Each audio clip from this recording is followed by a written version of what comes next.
voici la nouvelle jante que je vais monter. On va déballer, voir un peu ce qu'il y a là-dedans. Là, c'est le nouveau pneu, donc 90-116. C'est la même taille que celui-là que j'avais ici. À part que là, on n'est pas exactement sur le même modèle de pneu. Bon, en ce moment, faut pas faire les gourmands, faut prendre ce qui est dispo. Hein. Mais donc voilà, cette jante-là qui était faite perso, avec un cerclage Takasago, qui est plutôt introuvable en ce moment. Avec des rayons un peu plus gros, mais c'est pas le choix qu'a fait Milk Racing là-dessus, et justement ça me permettra de voir en comparaison un peu comment ils tiennent, s'ils ont tendance à se voiler ou pas. Donc là ils nous fournissent quand même 2 rayons en plus en spare, donc ça peut être bien si on en pète. Une clé de réglage de tension de rayon, et donc pour les rayons, je vais vous les mesurer.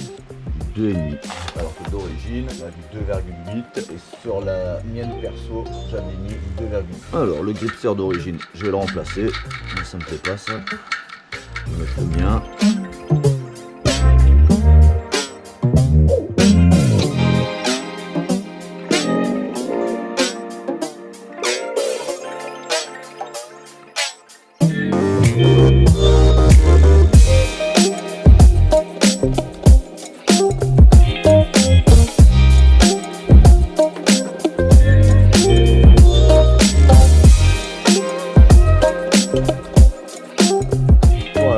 Est fini de monter sur la jante. Je vais remonter le disque de frein et là on remonte le disque en n'oubliant pas de mettre un petit peu de frein filé pour éviter que ça se desserre en roulant.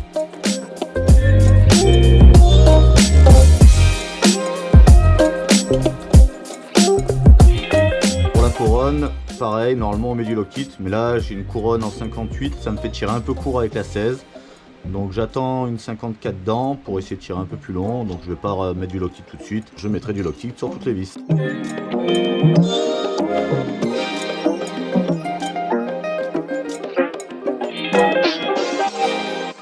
Je vous fais un petit point sur la fin du montage. Donc là j'ai été obligé de couper tous les crampons sur celui-ci.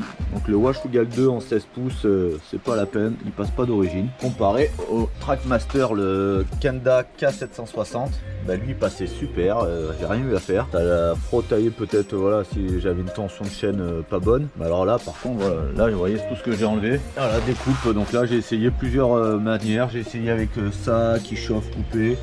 Et en fait rien ne vaut le bon cutter. Alors heureusement c'est pas des crampons très durs, mais là voilà, on peut voir que au niveau de ma chaîne ça frotte pas, il n'y a aucun souci. Mais voilà, j'ai dû couper le pneu. Donc le Washougal 2, pour ceux qui veulent mettre du 16, vous oubliez, c'est vraiment pas le bon pneu. Alors après voilà, la grosse bon, déjà ils sont un peu usés, mais on n'était pas sur la même qualité. Allez, plus qu'à tester, j'espère que ça ira mieux en termes de grip. Bon déjà c'était pas mal.